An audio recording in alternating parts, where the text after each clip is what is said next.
تهیله میډیا درنو لیدونکو سلام پام وکړئ د نن خبري ټولګې ته کندهار کې بې پیلوټ الوتکه غورځېدلې امنیتي سرچینو تولیو نیوز ته ویلي د کندهار د ریګستان ولسوالۍ په لرې پرته سیمه کې یوه بې پیلوټ الوتکه رالوېدلې ده سرچینو زیاته کړې رالوېدلې بې پیلوټ الوتکه موندلې ده دغه سیمه ډیورن کرښې ته نږدې ده خو تر اوسه معلومه نه ده چې دا الوتکه د کوم هیواد ده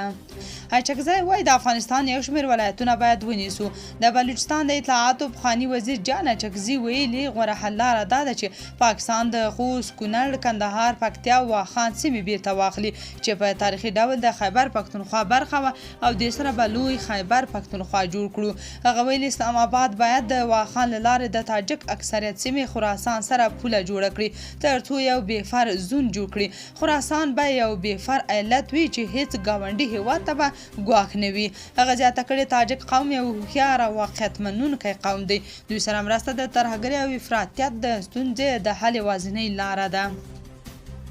نجیب وایي زموږ منځ کې اختلاف نشته د دیموکراسۍ خوبونه مه ګورئ د کورنۍ چارو وزارت اداري مرستیال رحمت الله نجیب ویلي چې د اسلامي امارت د مشرانو ترمنځ هیڅ اختلافات نشته او هیڅ مشر په دې فکر کې نه دی چې د ملا هیبت الله ځای ناستی شي رحمت الله نجیب د یکشنبې په ورځ په میدان وردګ ولایت کې د پولیسو فراغت غونډې ته د وینا پر مهال ویلي چې د حکومتي مشرانو په خپل منځ کې هیڅ اختلاف نه لري نوموړي ویلي له هر مشر سره مې خصوصي مجلسونه کړي دي د مشرانو په فکر کې دا خبرې نه ورګرځي چې خدای مکړه د امیر المؤمنین پر ځای دی یو بل کس راشي دا فکر ورسره نشته چې بل شخص باید امیر شي رحمت الله نجیب زیاته کړې چې په افغانستان کې د دیموکراسي په نوم د نظام راتګ ناممکنه دی او خلک یې ملاتړ نه کوي هغه زیاته کړې د دیموکراسۍ نارې وهونکو ته وایم چې دا په دې نه ارزي چې تاسې ځانونه پرې مړه کړئ دیموکراسي داسې نسخه نه ده چې د هغې لپاره تکلیف وباسئ یوازې د الله نظام د سره مال د قربانۍ لپاره مستحق دی د هغو خلکو په وړاندې باید کلکه مبارزه وشي چې د اسلامي امارت پر وړاندې شوم هدفونه لري د پاکستاني طالبانو غورځنګ تېره ورځ د پاکستان پوځي رژیم پر عسکرو 8 بریدونه ترسره کړي چې په ترڅ کې 3 تنه هلاک او 15 نور ټپیان شوي دي د خبرپاڼې له مخې یاد بریدونه په بنو ټانګ باجوړ خیبر جنوبي وزیرستان او کورمه ولسوالیو کې ترسره کړي چې پکې تعرضي کمین او د سنایپر بریدونه شامل دي پاکستاني طالبانو په دغو عملیاتو کې پر خوراکي او نورو توکو بار د یاد رژیم اکمالاتي موټر هم نیولي دي د یادونې دا چې پاکستاني طالبان نږدې هر ورځ له نوو وسایلو او تکتیکونو په استفادې د پاکستاني رژیم پوځیان او عسکر په نښه کوي او درنه مرګ ژوبله وراړوي شیخ خالد وای د چا پروا مه کوئ شریعت تطبیق کړئ د امر بالمعروف وزیر محمد خالد حنفي د دې وزارت ولایتي رئیسانو ته د وینا پر مهال ویلي د امر بالمعروف د نوي قانون د تطبیق پر مهال د والیانو خفګان او اندېښنو ته پام نه کوي او د هغوی اندېښنې ورته کوم ارزښت نه لري نوموړي ویلي د خالق د نافرمانۍ لپاره د مخلوق اطاعت جایز نه دی د شریعت تطبیق لپاره د هیڅ چا پروا مه ساتئ نوموړي زیاته کړې زما باور دا دی چې خدای له موږ راضي وي که ټوله نړۍ هم له موږ ناراضه وي څوک موږ ته زیان نشي رسولی خو که ټول خلک راضي وي او الله جل جلاله راڅخه ناراضه وي نو هغه مهال به الهي نصرت موجود نه وي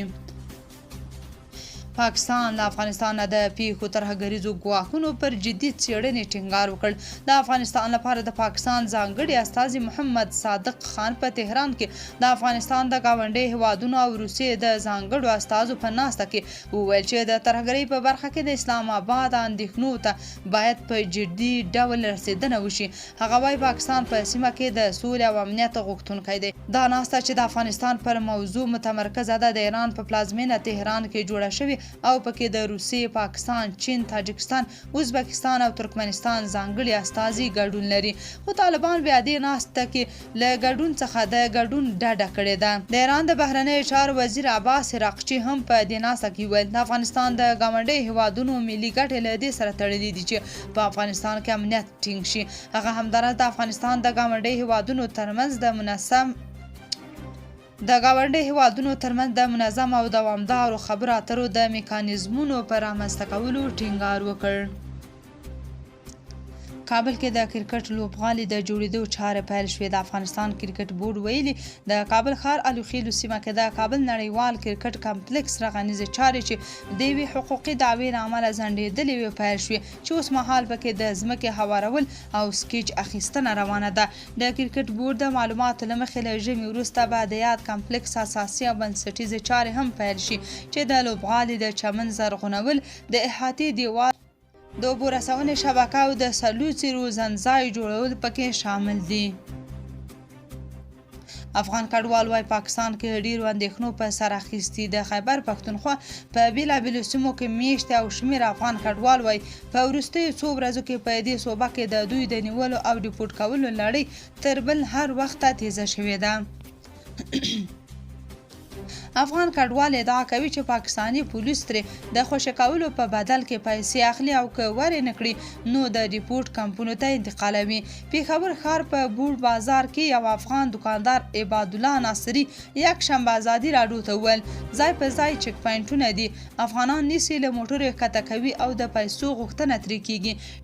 10 زره دي که ورکړي ښه ده کنه ډیپورټ کوي دي. په ویره ژوند دی، له کوره نشو راوتلی، کاروبار هم ګډوډ دی. په پیښور کې میشت یو بل افغان کډوال هم ورته شکایت وکړو. نوموړي د نوم د نه خپرېدلو پر شرط ازادي راډیو ته وویل وضعیت ورځ تر بلې مخ په خرابېدو دی، لکه مخکې چې په اسلام آباد کې و اوس دلته دغسې وضعیت دی. له کوره نشو وتلی چې وځو هم یو ماشوم له ځانه مخکې استوو چې وګوري، پولیس خو به نه وي چې پولیس دې ونیسي تر 10 یا 40 زره روپۍ درنه اخلي او بیا دې خوشي کوي.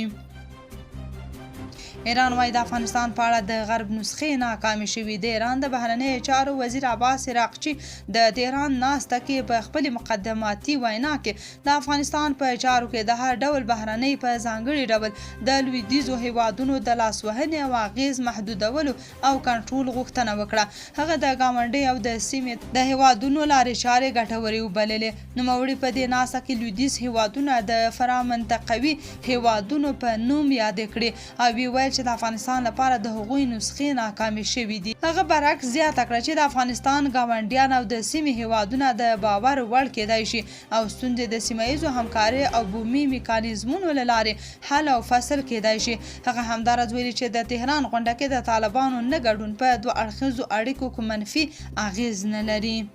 د سیدنی په بوندي ساحل کې د ډزو پیښې څو تنه ټپیان کړي دي. د استرالیا د یهودانو ټولنې اعلان کړی چې په ځایي وخت نن ماښام دا ډزې د دوی په دودیزو مراسمو کې شوي دي. پولیسو ویلي چې لږ تر لږه 2 تنه توقیف کړي او له خلکو یې غوښتي چې له دغه مشهور ساحل څخه ځانونه لرې وساتي. د سوټ ویلز سیمې پولیسو ویلي چې د ډزو له ځایه 14 تنه روغتونونو ته لیږدول شوي دي. د جرمني خبري اژانس د هغې ویډیو په حواله چې لا تایید شوې نه ده لیکلي چې ډزې د 2 کسانو لخوا شوي دي.